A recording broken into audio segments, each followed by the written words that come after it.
만물을 창조하시고 섭리하시는 하나님, 오늘도 저희의 공허한 심령을 말씀으로 채우시고 새 힘을 주시기 위하여 불러주심을 감사드립니다. 아멘. 오늘 저희들이 흩어진 마음을 모아서 주님 앞에 예배드리기를 원합니다. 주님의 향기를 받으시는 아름다운 예배가 될 수 있도록 인도하여 주시옵소서. 긍휼을 베푸시기를 기뻐하시는 주님, 오늘 이 시간도 탕자와 같은 저희들이 주님 앞에 나왔습니다. 아멘. 주님의 자녀이면서도 세상의 쾌락 속에 사는 저희들의 추한 모습을 불쌍히 여기시고 주님이 품이 그리워 다시금 찾아 나온 저희들에게 주님의 용서와 자비를 베풀어 주시옵소서. 아멘. 늘 주님의 품에 거할 수 있는 저희들 되게 하시고 영원히 주님의 즐거움에 동참하는 은혜를 허락하여 주시옵소서. 아멘. 사랑의 하나님, 이 아름다운 계절에 더욱 열매 맺는 저희 모두가 되기를 원합니다. 아멘. 성령의 열매를 맺음으로 저희의 삶이 소망이 넘치게 하시고 기쁨이 충만케 하셔서 하나님께 영광 돌릴 수 있게 하여 주시옵소서. 삶이 고달프다고 하여 주님의 백성으로서 마땅히 해야 할 일을 외면하는 저희들이 되지 말게 하시고 사도 바울과 같이 끝까지 믿음의 길을 잘 달려나갈 수 있는 저희들이 되게 하여 주시옵소서. 오늘도 말씀을 선포하시는 목사님을 붙드시고 주님의 능력이 나타나는 권세 있는 말씀이 선포될 수 있도록 도와주시옵소서. 예배를 수종드는 손길들에게도 함께 하시고 이 예배에 주님의 영광이 나타날 줄 믿사오며 예수 그리스도의 이름으로 기도드립니다. 아멘. 읽겠습니다. 아멘. 진리를 알지니 진리가 너희를 자유롭게 하리라. 그들이 대답하되 우리가 아브라함의 자손이라. 남의 종이 된 적이 없거늘 어찌하여 우리가 자유롭게 되리라 하느냐. 예수께서 대답하시되 진실로 진실로 너희에게 이르노니 죄를 범하는 자마다 죄의 종이라. 종은 영원히 집에 거하지 못하되 아들은 영원히 거하나니. 그러므로 아들이 너희를 자유롭게 하면 너희가 참으로 자유로우리라. 아멘. 268장 부르시고 아들이 자유롭게 하면이란 말씀의 제목으로 오늘을 나누시겠습니다. 죄에서 자유롭게 하면 오여내며 주의 오여 시험이 승리하니 참 놀라운 능력이로다.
주의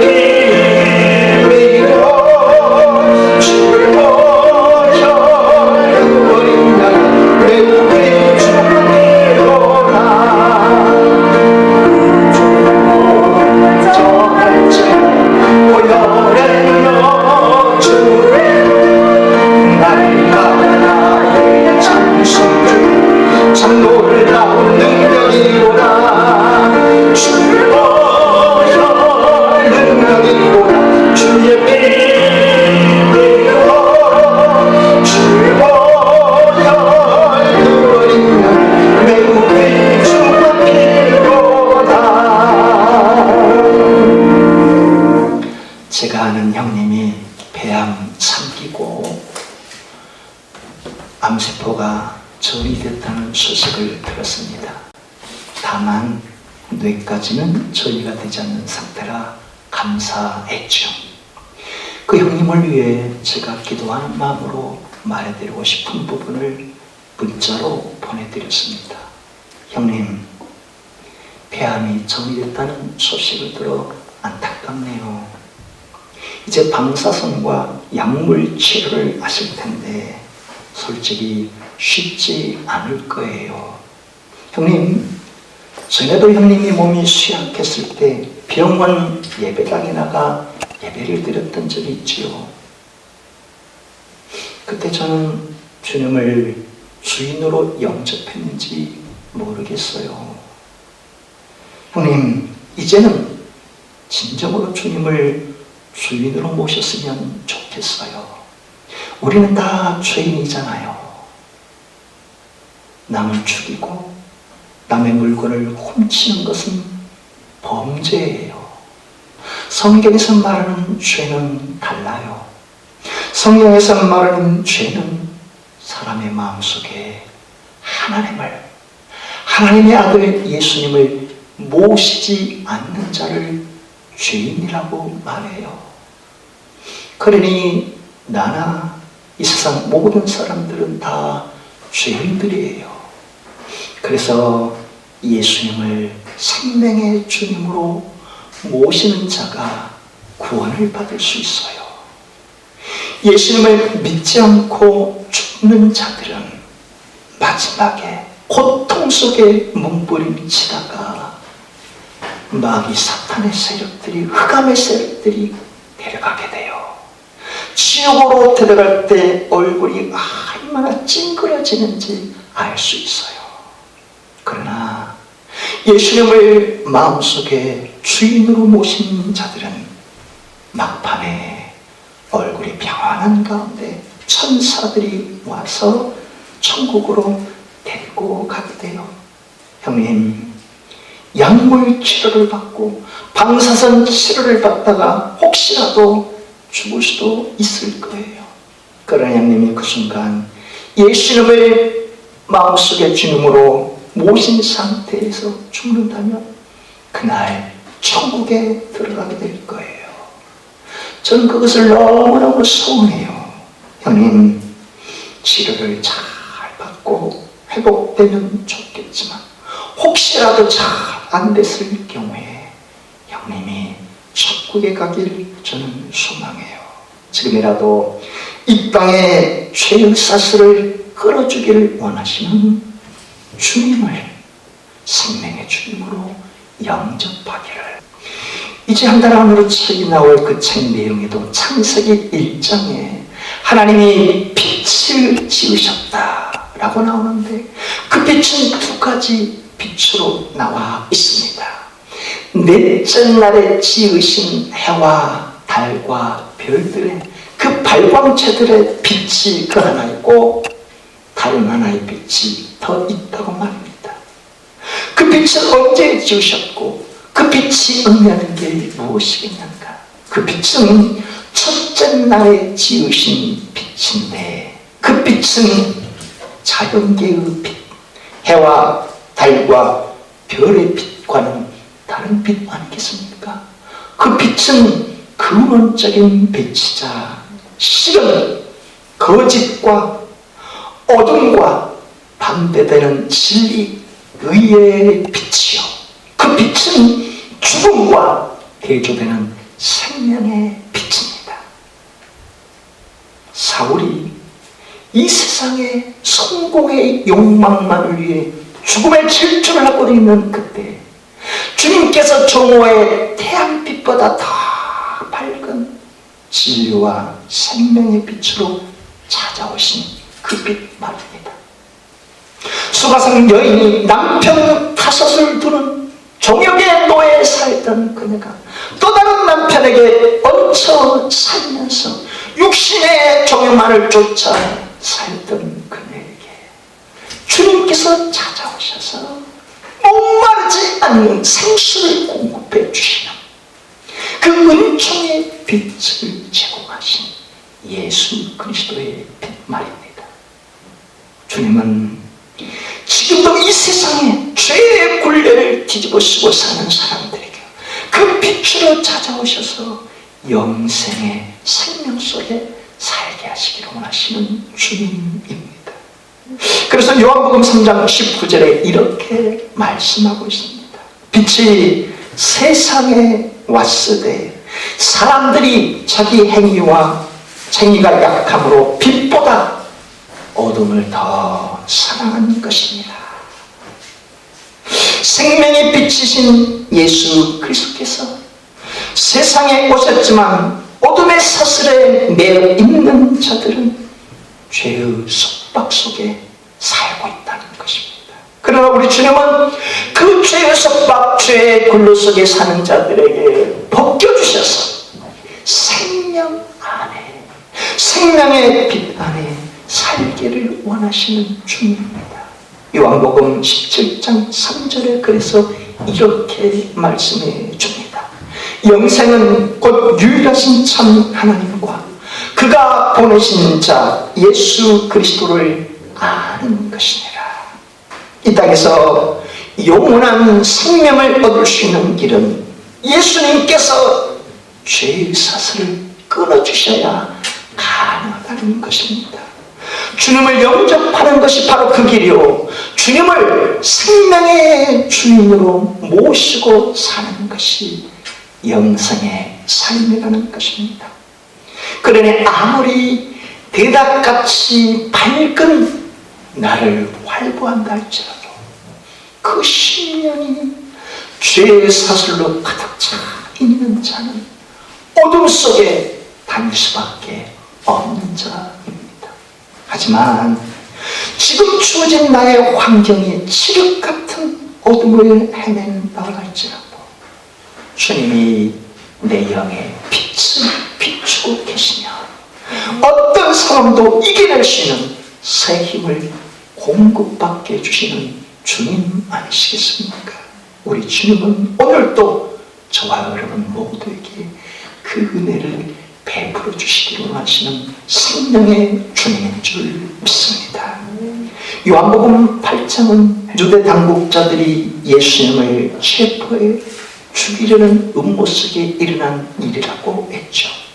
왜 유대 당국자들이 예수님을 체포해 죽이려고 했습니까?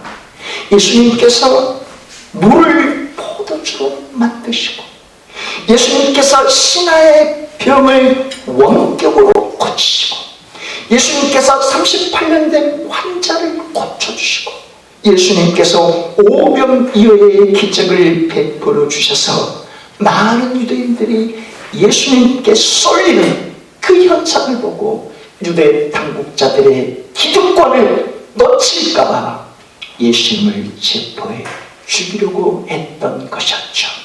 그래서 하속들을 시켜 성전에서 가르치고 있는 예수님을 체포하라고 명령을 내렸습니다. 하지만 그 하속들은 성전에서 가르치는 예수님의 가르침에 녹아들고 말았습니다. 왜요?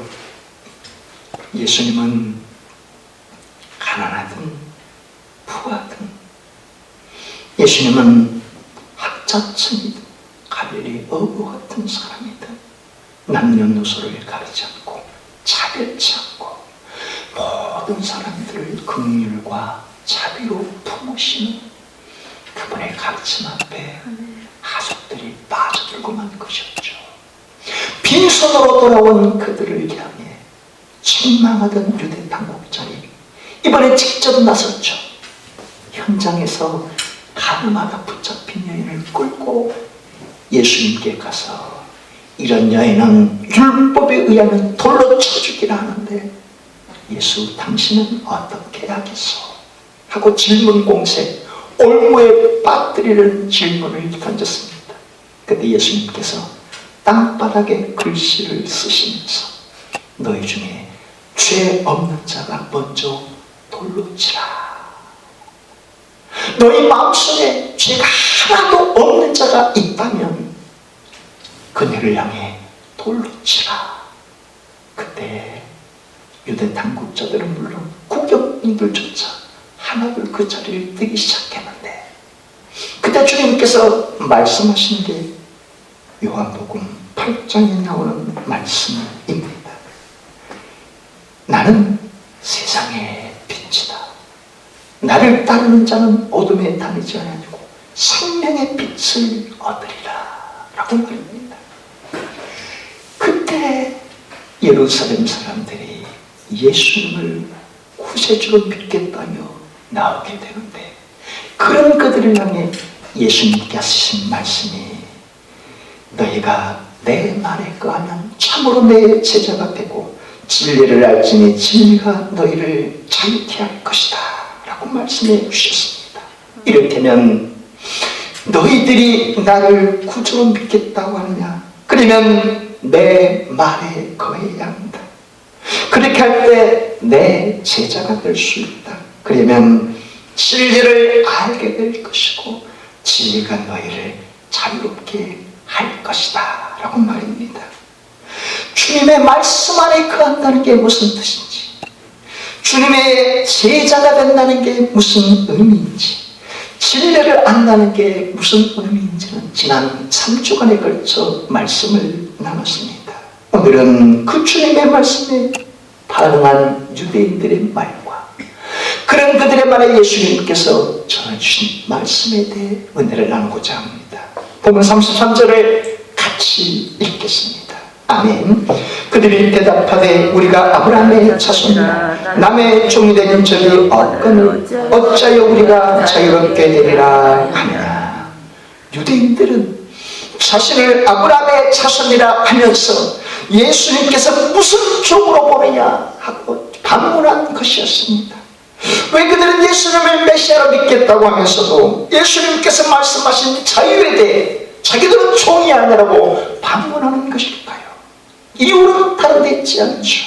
자신들은 여태껏 누구의 종이 되어본 적이 없다는 것입니다. 자신들은 여태껏 아브라함의 혈통을 받은 하나님의 선민이기에 애굽의 노예로 살거나 다른 누구 밑에 종이 될 수 없다는 뜻입니다.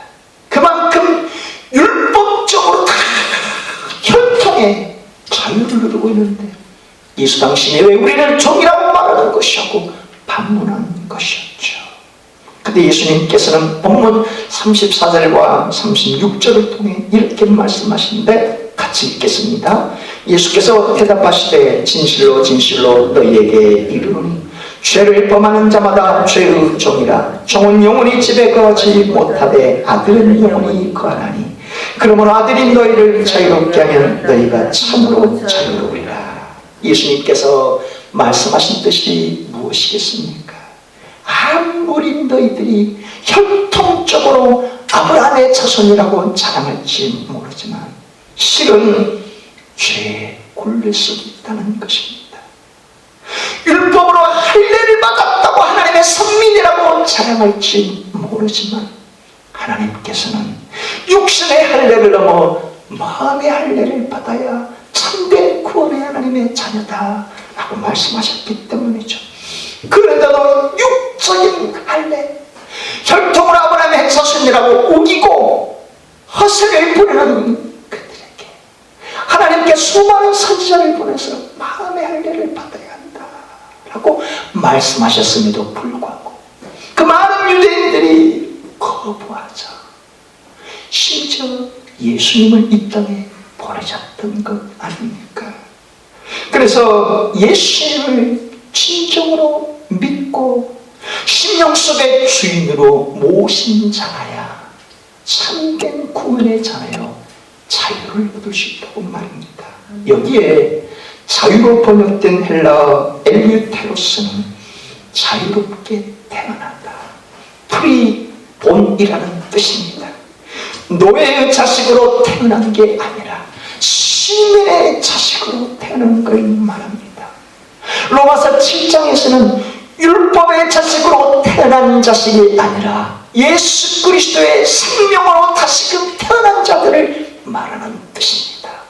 혈통적인 아브라함의 자손이 아니라 이 땅의 죄와 사망의 모든 원수를 끊어버리고 생명의 빛으로 오신 예수 그리스도를 마음속에 모셔드리는 자야 하나님의 자녀로 리본 다시 태어날 수 있다는 뜻입니다.